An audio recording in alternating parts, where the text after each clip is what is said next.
Now, not all went well or smoothly in 2011, and I would mention two areas in particular. First, we did not succeed in moving ahead with the new international trade crossing. We need to continue our efforts on this topic since it's not a bridge issue, it's a jobs issue.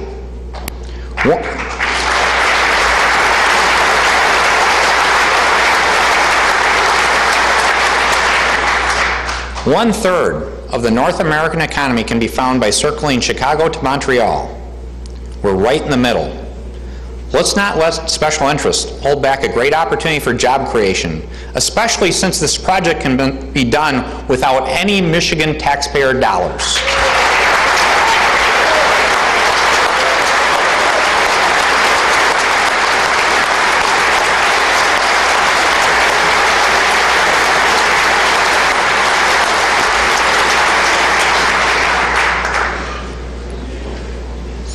Second, a number of our cities and schools are suffering major financial distress.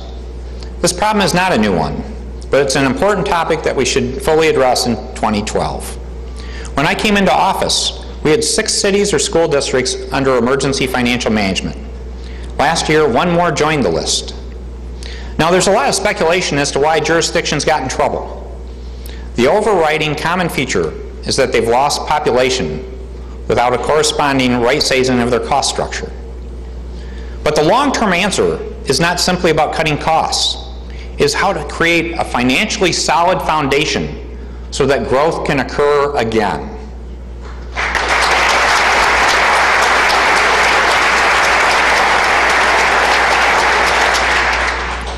The state's role is to help jurisdictions solve their own problems. In that regard, we passed the Fiscal Accountability Act, often known as PA4. It addressed 2 main issues missed by its predecessor. First, it helps communities identify and solve problems as soon as possible and prior to a financial emergency. Second, when there is a financial emergency, it's intended to quickly and effectively solve the problems so the community can get back on a positive path.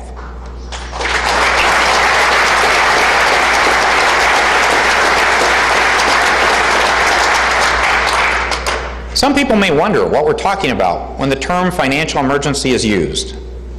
Think about a situation where employees are not going to get their paychecks, suppliers are not getting paid, bond payments are being missed, or financial statements cannot be completed. These are critical problems. The new law is helping.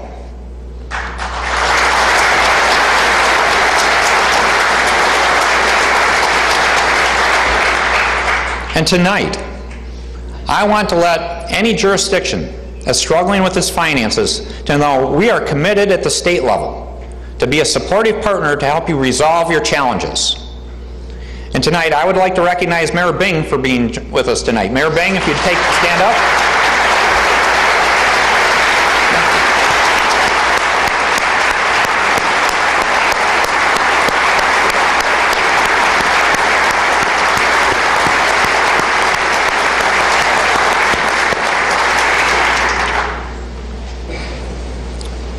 It is important for all Michiganders to understand that having a thriving, growing Detroit is critical to all of us. Detroit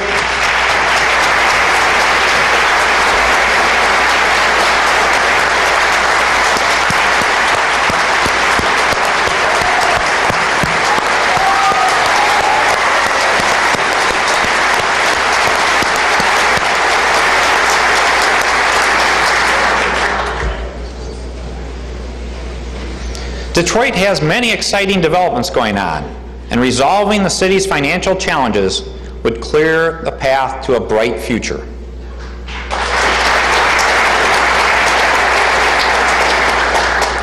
I want to thank the Foundation community for their support of our Office of Urban Initiatives. This office is serving as our key resource interfacing with the cities. Now, the last item I want to talk about regarding 2011 is our effort for regulatory reinvention. It's underway and will be continuing into 2012. So far, we've rescinded nearly 400 obsolete, confusing, and burdensome regulations.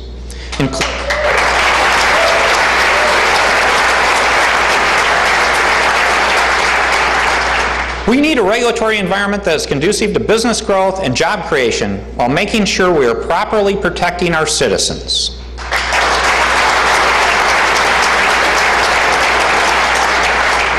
Now this year we're going to continue our regulatory reinvention by eliminating rules that simply don't make sense. And I was going to share 3 simple examples with you. First, we have a rule mandating the size of a barber's wastebasket and how many times it must be emptied. I just got a haircut. My barber wasn't aware of this particular rule.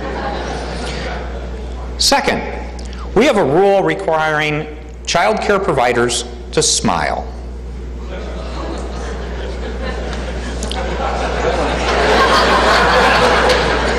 Finally, and this shouldn't be surprising, and I appreciate our leadership today, but the Department of Environmental Quality has 28 separate requirements for outhouses, including a requirement that the seat not be left up.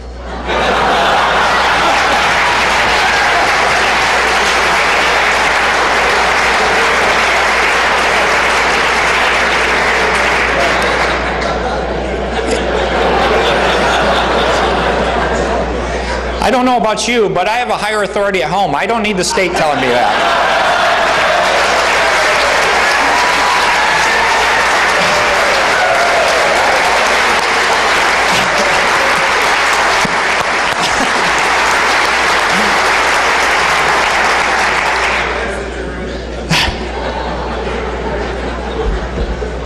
It's going to be an interesting evening. Now let's talk about 2012. 2012 will be a very different year from 2011. 2011 was focused on dramatic policy improvements over a broken model of the past. We've set a bright course for the future. 2012 is about finishing that work, the work left over from 2011, tackling a limited number of unaddressed challenges, and really making this year about good government. It's not about big government or small government. It's about good government. Government doing the right things for the right reasons. Let's fully implement what we've already started in giving you, our citizens, great customer service.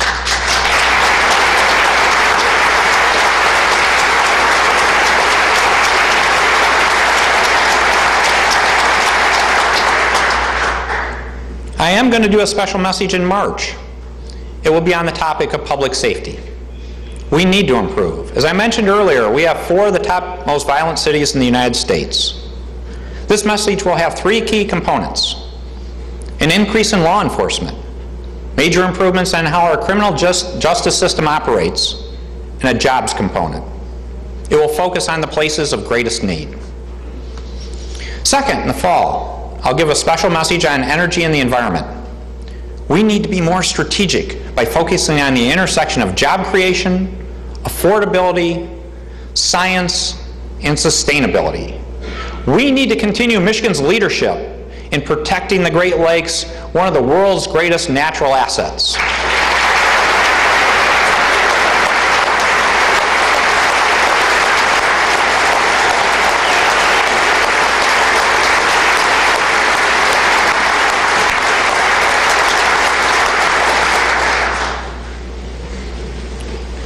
Third, I'd like to work with the legislature on how to improve our laws related to lobbying, campaign finance, and ethics for both state and local government. For example, we should have more frequent and better disclosure of campaign contributions, and we should have stronger rules governing employment of people who negotiate state contracts while in government service.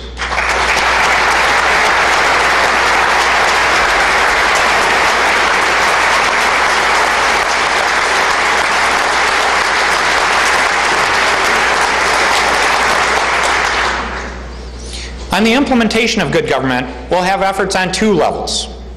One track will be focused on state government itself and how it operates. The second track will be as a supportive partner to our local jurisdictions. Now, the 4 guiding principles of good government will be how we operate in this way. And let me share those 4 principles with you. First, we need to deliver outstanding customer service to our citizens. We need to do this by creating an environment for job creation, creating a great quality of life, in providing a safety net for those most in need. Second, we need to deliver real results for real people. And there are three components to this principle. We need to show you, our citizens, measurable results. The dashboard that I spoke of tonight is just the summary. We are instituting a comprehensive system that includes dashboards, which are external measures, and scorecards, which are internal measures. We need to continue to work on being effective and efficient. We need to eliminate government waste. And we need to be thoughtful and human in all our actions. We are here to serve the people. And on this topic, I'm pleased to say we were successful in the collective bargaining process with our union employees. We came to a winning solution together. In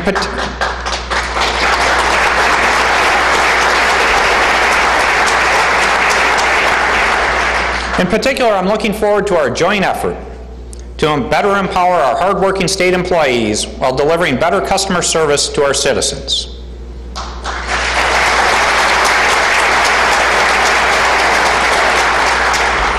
Third, we need to continue to deliver on both short and long-term financial responsibility. This year we became a positive role model for the rest of the country on this topic. We closed a large deficit and started paying down our long-term liabilities. We were a clear contrast to the federal government and its debt ceiling crisis. I encourage them to look to Michigan as the place for answers.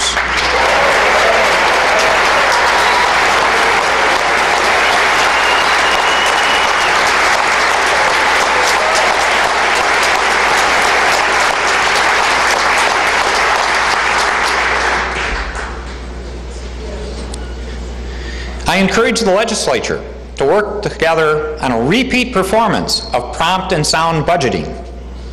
We don't face a deficit this year, which is great, but let us show real leadership in how to strategically invest and save for the future and not simply spend money because it's there.